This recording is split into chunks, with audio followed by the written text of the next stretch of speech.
Welcome to the deep dive. Today, we're really digging into something fundamental, not a place, but an idea, recovery.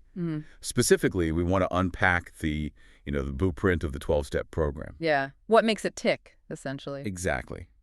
Our mission, if you like, is to understand that universal DNA, the sort of psychological, spiritual basics Right? that let this thing, which started with just two guys in Ohio, right? That's right. Bill W. and Dr. Bob. Lets it work all over the world, across cultures, languages, beliefs. It's kind of amazing. It really is an incredible subject when you think about the scale. I mean, for something to spread that far and wide, it has to be built on something rock solid, something universal. It can't just be about, say, American culture or something. No, exactly. If it works the same way in, I don't know, Tokyo as it does in London or Buenos Aires, then it's tapping into fundamental truths about us, about human psychology, about compulsion. So we're dissecting that core engine today. What are those constants? What makes recovery possible for anyone, anywhere? That's the plan. Looking at the history, the writings, the core ideas. And what just leaps out immediately, I mean, right from the source material, is this huge paradox. It's right at the heart of it all. The surrender paradox. Yeah. We're told, pretty bluntly actually, that the way to find a new life, freedom, peace, whatever you want to call it, Yeah. it starts by admitting total, absolute defeat. Which sounds completely backwards, doesn't it? It feels like the end. Admitting defeat, helplessness. Normally, that's game over. But here... Here, it's step one, Right. The absolute beginning, the essential ingredient, they call it. It's just... Eh, It flips everything we normally think about strength and willpower on its head. It really does. It's probably the biggest reversal of human instinct imaginable. Think about someone walking into a meeting for the first time. Okay. Maybe they've been really successful elsewhere, business, career, family. They've got it together in other areas. Right. Used to being in control. Precisely. So they walk in expecting, maybe subconsciously, some kind of course. Like, okay, teach me self-confidence. Teach me how to master this thing. Makes sense. Build me up. Instead, what do they hear? They get told, point blank, that when it comes to alcohol or whatever their issue is, self-confidence, useless. Worse than useless. A liability, the sources say. A catastrophic liability. The whole system demands that the ego, it has to deflate first before anything else can happen, while the soul can inflate, as some sources put it. Okay, let's really drill down into that. The state of mind that needs this kind of total surrender. Yeah. Because the sources, they paint a pretty grim picture of active addiction. A philosophical torture chamber, I think one said. Yeah, that captures it. They use terms like the double standard, terror, and confusion. It describes the reality for the person trapped in it. So what is that reality? What's the trap? Well, it's this dilemma, right? You're caught between two incredibly powerful but totally opposing forces, compulsions. On one side, there's this primal gut-level urge, screaming, I need a drink or I need my substance, whatever it is. If I don't get it, I can't cope. The anxiety, the withdrawal, it'll kill me. It feels like survival. The physical demand almost. Absolutely. But at the exact same time, there's this other certainty, deep down, logical, based on experience, knowing that using that very thing Is killing them. or destroying their life, at least. That's the terror and confusion. They're stuck in this impossible loop where the thing they crave for relief is the very thing causing the disaster. Wow. So it sounds like that horrible conflict, that pain, it almost has to get that bad for the surrender to be possible. That's what the sources suggest. That internal battle has to reach a point where there's just no reservation left. Zero. The person has to be absolutely beaten down by it. Which explains why so many people try other things first, the easier ways. Oh, absolutely. That's the illusion of control. It's so powerful, so sneaky. People spend years trying to, taper off. I'll just drink beer, only on weekends. Exactly. The mind keeps insisting, I'm different. This time I'll manage it. I've got the willpower now. But the evidence... The collective experience, documented for decades now, is just overwhelming. Once you cross that invisible line into addiction, You can't go back. you can never safely use again. Yeah. Not without triggering the whole disastrous cycle. And it's crucial, isn't it, that the sources stress. This isn't about being weak-willed or morally bad.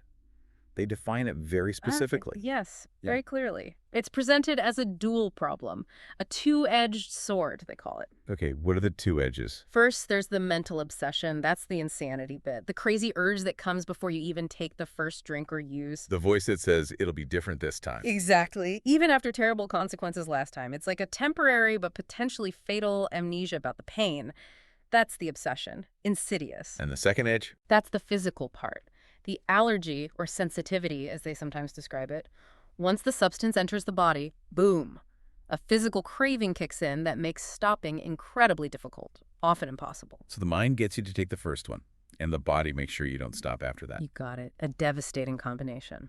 And this ties into something else I saw mentioned, this idea of addiction, or alcohol specifically, as a loneliness drug. Can you unpack that? Yeah, that's a really insightful point in the material. It highlights the social aspect. Addiction often offers this false promise of connection. Like a shortcut to belonging. Exactly. A fresh powder of belonging is the phrase used. Think about it. The person struggling often feels deeply isolated. Like they're on the outside looking in at normal life. This substance, well, it provides this instant surface-level connection. It blurs the edges, lowers inhibitions, makes conversation seem easier. It masks that deeper feeling of neediness or not fitting in. So people kind of use it to perform a version of themselves. Precisely. They use it to become the person they think others want, or the person they wish they were. It gets tangled up with their whole sense of social identity and connection. So when you take that substance away, suddenly that underlying emptiness, that identity question, it's just bare, exposed. That's the moment of truth. And it's incredibly uncomfortable. People entering recovery often report feeling numb, hollow, disconnected. They genuinely wonder, what can possibly fill this space now? Can anything? Love, a job, God. And that's where the deeper journey begins, because the recovery process, especially when you look at some of the psychological interpretations in the sources, it's fundamentally about discovering, or maybe recovering, the true self. The soul self you mentioned earlier. Yes, some sources use that term. It's about finding out who you are without the substance, beyond the addictive behavior, beyond the masks. Okay, soul self. Can we just clarify that a little? What exactly do the sources mean by the wisdom and truth associated with that? Well, the idea seems to be that there's a core part of you, your identity, that hasn't actually been damaged or tainted by the addiction. It's still whole. Like an undamaged core. Sort of, yeah. A reservoir of your inherent nature, your potential for genuine connection, your intuition. Addiction forces you to build all these defenses, these personas. The big shot, the victim, the life of the party. Right. When the substance goes, those masks start to crack. Recovery is about letting them fall away and finding that authentic core self. The wisdom and truth emerge when you accept your limitations, which is really the heart of step one. Which brings us right back to that surrender paradox. Because normally if you want wisdom and truth, you'd think you need to be strong, assertive. Right. But the program redefines strength. Enduring strength, the kind that lasts, isn't found in fighting harder. It's found in that complete admission of defeat regarding the substance and self-will. So when the newcomer walks in, maybe someone really successful, really driven, Yeah, the type A personality. and they're expecting to be taught confidence, they get told the exact opposite. That the things that made them successful, the willpower, the control, the drive, Those are the very things blocking their recovery from this specific problem. It's a huge hurdle. it sounds enormous. So if self-confidence is out, what replaces it? What's the mechanism? Humility, that's the word they use. And it's needed right away. It's not about being humiliated, but about accepting reality, seeing things as they are. Okay. The sources actually talk about who struggles the most. It's often the ones who loved personal triumphs, the ones who liked being the big shot. The ones with the high boots of superior knowledge, as one text put it. Exactly. They find it incredibly hard to hear this message about, well, lowliness and relying on something else. They have to stop trying to run the whole show themselves. So the replacement for that self-will is willingness. Willingness to seek and follow a power greater than themselves. That's the shift. Right. So once that really difficult but necessary ego deflation happens in step one, the need for something else, some other power, becomes pretty obvious. Step two brings in this higher power idea, which, let's be honest, is often a major hurdle for people, agnostics, atheists. Oh, absolutely. It's a common sticking point. But the way it's framed is, I think, quite brilliant in its flexibility. How so? The key phrase is a power greater than ourselves. That's it. And crucially, the steps are always called suggestions. Not commandments. Not dogma, not rules. There's no demand to believe in a specific God or follow a certain religion or read a particular holy book. None of that. So what is required? Really, just a little bit of open-mindedness, a willingness to consider that maybe, just maybe, your own power, your own best thinking wasn't enough. Because, well, look where it got you. Right. The evidence is kind of already there. Exactly. Your own management plan failed spectacularly. So, can you entertain the idea that there might be some power out there stronger than your own willpower? And the most immediate practical example of that power is the group itself, the people in the room. That's often the starting point. The literature makes that clear. Look around the room, it says. Here's a bunch of people who had your problem, and now they don't. They've found a solution. So the group itself has achieved something you couldn't. Right. Therefore, the group represents a greater power than you. It's visible, tangible proof that recovery is possible. You don't even have to believe in anything supernatural at first. You can just believe in the evidence in front of you. You can have faith in the process they're using, faith in their shared experience. Heck, some people say their initial higher power was the chair they sat in or the coffee pot. It just has to be not you. That makes it accessible. But hold on, isn't there a risk there? If your higher power is just the group, aren't you just swapping dependence on alcohol for dependence on people, on their approval? Isn't that what addicts are often trying to escape? That's a really important question, and the program anticipates that. The ultimate goal isn't just shifting dependence. It's about embracing what the sources call not godness. Not godness. Yeah, it's the philosophical core, really. Mm-hmm. Accepting your fundamental limitations as a human being, realizing that you don't run the universe. Okay. Relying on the group initially is often a bridge. It's a practical step towards understanding that even collective human power has limits. The group demonstrates that spiritual principles work, not that the group is the ultimate power. So spirituality here isn't necessarily religious devotion, but more like accepting reality, accepting limitation. In essence, yes. For many, a sense of spirituality is actually born out of the sheer desperation of step one. That terror forces you to ask bigger questions. Okay, if I'm not in charge, who or what is? Is there something I can rely on? So it opens a door. It opens a door. Accepting not godness means letting go of the idea that you have to be the source of all power and control. It's recognizing there's a bigger order, maybe a benevolent one, maybe just the laws of cause and effect, that operates beyond your individual will. It's about connection to that, rather than submission to a doctrine. Okay, so once there's that willingness, that maybe tentative acceptance of something greater, step 3 comes in. Made a decision to turn our will and our lives over to the care of God as we understood him. That sounds like the real turning point. It absolutely is the pivot point. It's the practical application of steps 1 and 2. You're basically saying, okay, my way didn't work. Running my own life based on self-will led to disaster. I needed my substance to cope. So I'm going to try a different approach. Exactly. I'm going to stop trying to manage everything, the world, other people, outcomes, and I'm going to try letting this higher power guide my actions. You're conceding, mentally, spiritually, that you can't trust your own unaided thinking anymore, especially when stressed or tempted. And the sources really hammer home that this isn't a one-and-done thing, right? Not like signing a contract and you're set. No way. It has to be a daily practice, sometimes moment to moment, especially early on or in tough times. So every day, you remake that decision. Pretty much. Every time that impulse to use flares up, or intense fear, or anger, or resentment, that's a moment where you consciously choose. Do I trust my old thinking, which leads back to the problem? Or do I turn this over? Do I ask for guidance from that power I accepted in step 2? How does that actually look day to day? What's the practical action of turning it over? It often boils down to simplifying things massively. Instead of complex strategies to control life, the goal becomes very simple. It's often expressed as a prayer. But not a give me what I want prayer. No, that's the key difference. It's not demanding, grant me my wishes, make my boss like me, fix my relationship. It's much quieter. It's praying only for knowledge of God's will for us and the power to carry that out. Just asking to know the next right thing and the strength to do it. That's it. It shifts the whole focus, away from self-centered desires and outcomes, towards right action, towards being useful in the situation, rather than trying to manipulate it for personal satisfaction. And the payoff for this daily letting go of control, what's the promised reward? Peace, serenity, what the sources call real spiritual security. It comes not from finally getting everything you want. Because that never really happens anyway. Right. It comes from letting go of the demands that were making you miserable in the first place. Those expectations we carry, they're often just unspoken demands. Life should be like this. People should treat me this way. And when reality doesn't match? We get frustrated, resentful, disturbed. Surrendering those expectations means accepting reality as it is and relying on that higher power day by day, moment by moment. That's where gratitude comes in. That's where you find the calm to stay present, which is the only place you can actually be sober.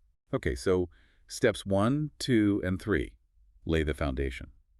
Admitting defeat, finding hope in a higher power, and making a decision to follow that power's guidance. Then the work seems to turn inward. Step 4, made a searching and fearless moral inventory of ourselves. This sounds tough. It is tough because it requires facing things you've spent your whole life running from. Remember, the substance was always the escape hatch. The firewall, you called it earlier. Exactly. The firewall against pain, fear, inadequacy, anger. Now that firewall's down. Step 4 asks you to deliberately walk into the very things you used to numb out. The anxieties, the resentments, the fears. And it has to be searching and fearless. And written down, usually. Yes, the writing is key. It makes it concrete, harder to rationalize away. Fearless doesn't mean you won't feel fear doing it, but that you do it anyway. You look honestly. But we're so good at blaming others, aren't we? How do people get past that instinct to say, well, my problems are because of them? That's the primary obstacle in step 4. The default setting is self-justification. I wouldn't have done X if they hadn't done Y. My resentment is justified. They really were wrong. They're the ones who need the inventory. Precisely. The sources talk about clinging to the idea that our resentments are the right kind. We see ourselves as the injured party, the victim of other people's bad behavior. So how does the process, maybe with a sponsor, break through that? What's the tested experience the sources mention? Well, the sponsor, or just the guidance in the literature, acts like a mirror. It keeps pulling the focus back. Okay, they did what they did. What was your part? Where were you selfish, dishonest, self-seeking, or frightened? So it's not about letting others off the hook. Not at all. It's about cleaning your side of the street. The inventory focuses on your resentments, your fears, your conduct and relationships, and then digging underneath to find the character defects in you that fueled those things. And the sponsor helps normalize it. Hugely. A good sponsor will often share their own experiences, their own defects, past and present. It helps the newcomer see, okay, I'm not uniquely awful. This is part of the human condition, amplified by addiction. It helps identify assets, too, balancing the picture. That's how you move from being fearful of the inventory to doing it fearlessly. Then comes step 5. After writing it all down, you have to tell someone. Admit it to God, to ourselves, and to another human being the exact nature of our wrongs. That sounds terrifying. It's often described as one of the hardest steps, but also one of the most liberating. Few things are more crucial for long-term sobriety and peace of mind, the texts say. Why is it so critical? Because addiction thrives in secrecy. The shame, the guilt, the things you think make you unforgivable, they fester in the dark. You live this compartmentalized life. Keeping secrets. Exactly. Step 5 is where you break that isolation. The act of speaking these things aloud to another person, it punctures the membrane of isolation, as one source beautifully puts it. Isolation is like the core symptom of the spiritual sickness. So just the act of voicing it changes things. Dramatically. Hearing yourself say these things, the things you are most ashamed of, maybe financial misdeeds, betrayals, deep-seated fears, and having another person just listen without judgment, it's incredibly powerful. And shame starts to lift. It does, because you realize the truth. Someone knows the worst about me, and they're still here. They haven't run away. That acceptance is profoundly healing. The relief can be immense. And the sources mention a spiritual angle here, too, even for non-believers. Yes, interestingly, the relief is often described as so sudden, so complete, like years of pent-up emotion just draining away. Miraculously vanish is the phrase used. Wow. And it's often reported that at this point, finishing step 5, many agnostics or atheists feel for the first time a tangible sense of connection to something bigger, a higher power, because the humility and the serenity arrive together in a way that feels beyond their own doing. They finally put down the burden of being their own judge and jury. That's powerful. Okay, so after the internal work of 4 and 5, steps 8 and 9 shift focused outward again. Making amends. Step 8 is making a list of people harmed and becoming willing. Step 9 is actually making the amends. This isn't just saying sorry, is it? No, much deeper. The word amend itself means to change, to improve. So the core idea isn't just apology, it's change. We are demonstrating that we don't want to be those people anymore. We're correcting the wrongs and changing the behavior that caused them. If you don't do this, you stay tied to the past. Exactly. The guilt, the shame, the fear of running into people you've harmed, it keeps you stuck. Steps 8 and 9 are about taking responsibility, cleaning up the wreckage, not primarily for the other person's benefit, though that's often a result, but for your own spiritual growth and freedom. Now, there's an interesting point here about responsibility, especially looking at it from the family side, like through Al-Anon. It seems like the problem can be the opposite for family members. That's a really vital distinction, and it shows how these principles adapt. The person with the addiction often needs to learn to take responsibility for the harm they caused. That's their work in steps 8 and 9. But the family member. The family member who's been living with the chaos often suffers from an overdeveloped or exaggerated sense of responsibility. They feel guilty for the addict's drinking, responsible for their debts, for their parents' disappointment, for everything falling apart. So their task is the reverse. Completely. The addict is adding names and harms to their list. The family member often needs to learn to take names off their mental list of responsibilities. They need to realize, I am not responsible for another adult's choices, feelings, or the consequences of their actions. That must be incredibly liberating for them, too. It's huge. It allows them to detach, as they say, with love, and focus on their own recovery and well-being, regardless of what the addict is doing. It underscores that everyone has their own path. And when it comes to step 9, actually making the amends, there's a big caveat, isn't there? Prudence is required. Absolutely critical. Direct amends, except when to do so would injure them or others. This is crucial.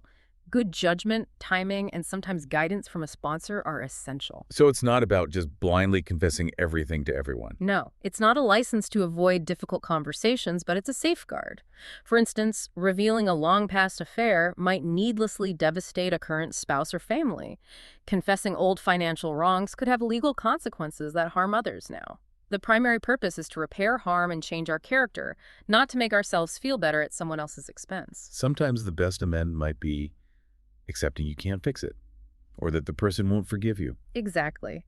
Sometimes the amends involve accepting the consequences, perhaps living with the fact that someone may continue to dislike or distrust you, and focusing on living differently moving forward. It's about our actions and intentions, not controlling the outcome or demanding forgiveness. So we've covered the core personal steps. But recovery doesn't happen in a vacuum. The fellowship, the structure itself, is just as important, isn't it?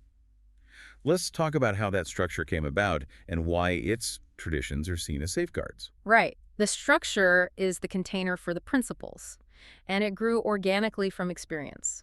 We mentioned Bill W. and Dr. Bob starting in Akron in 1935. Their initial ideas came from various places: religion, medicine. The Oxford group was an early influence. It was, yes, a non-denominational religious movement focused on self-improvement and moral principles. But significantly, the early AA groups, particularly in the Midwest, eventually withdrew from the Oxford group. Why was that split important? Why does it matter for the universality we're talking about? Because it allowed the program, AA specifically, to become truly autonomous, spiritually independent, not tied to any particular religious doctrine or organization. Ah, so it could be presented purely as suggestions. Exactly. Early members realized that to carry the message effectively to all sufferers worldwide, it couldn't be perceived as just a branch of something else, especially something religious. That decision preserved the openness that lets people interpret the higher power concept in their own way. And looking at the traditions that govern the groups now, two things really stand out from the early days. Worries about public perception and worries about money. Huge worries. Remember, in the 30s and 40s, alcoholism was widely seen as a moral failing, something shameful. Early members felt they had to hide. So anonymity was initially just practical protection. Partly, yes, but they also realized they needed publicity for the message to spread. So there was this tension. How do we get the word out without individuals becoming famous spokespeople, potentially getting egos inflated or misrepresenting the fellowship? Which leads into the 12th tradition and anonymity at the public level. Right, and related to that was the money issue. They saw how easily movements could get corrupted by donations, by seeking funding, by managing property. So they made that rule about financial independence, refusing outside contributions. Yes, and it was radical. Still is, really. The sources call it a strange and refreshing spectacle. By deciding to be fully self-supporting through members' own small voluntary contributions, they kept the focus pure. No big grants, no endowments. None of it. They saw money brought power struggles, distractions, obligations to donors. Financial independence kept them free to stick solely to their primary purpose, helping other addicts. It built public trust, too. No one could accuse them of being in it for the money. And that links back to anonymity, doesn't it? The 12th tradition, it's more than just not using your last name. Much more. It's called the spiritual foundation. On one level, yes, it protects individuals and prevents anyone from becoming the face of AA at the public level, press, radio, film. Prevents ego trips. Exactly. But on a deeper spiritual level, it's a constant reminder. Principles before personalities. It keeps the focus on the message, not the messenger.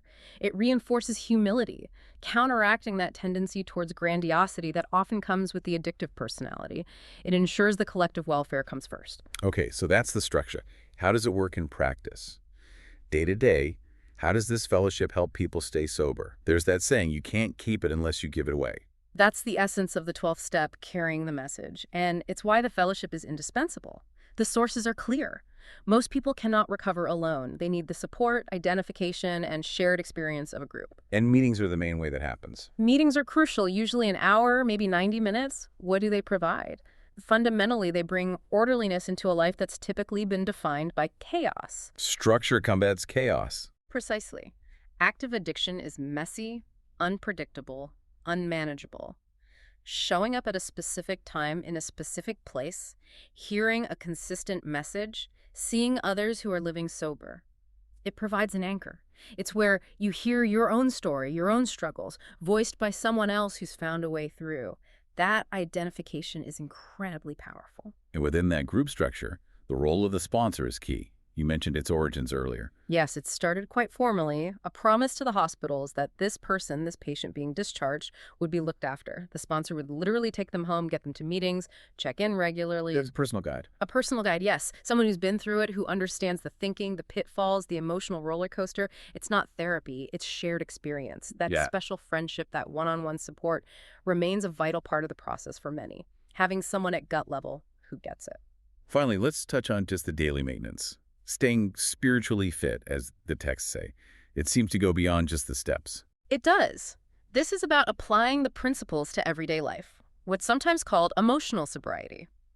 It involves learning to live within limits, physical, emotional, practicing self-discipline. And crucially, not being ruled by feelings. Oh, yes, that's huge. Especially early on, emotions can be all over the place. Intense fear, anger, self-pity.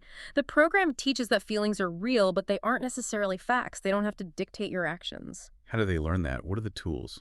Well, there are practical things, slogans, for instance, simple phrases that cut through the drama. Like, when you're overwhelmed with worry or resentment, asking yourself, how important is it? Puts things in perspective. Instantly. It brings you back to the present moment, breaks the cycle of what-if thinking, learning to pause when agitated, learning to accept things you can't change, practicing gratitude, maybe doing small acts of self-discipline, like doing something you don't want to do each day, just to strengthen that muscle of acting contrary to impulse.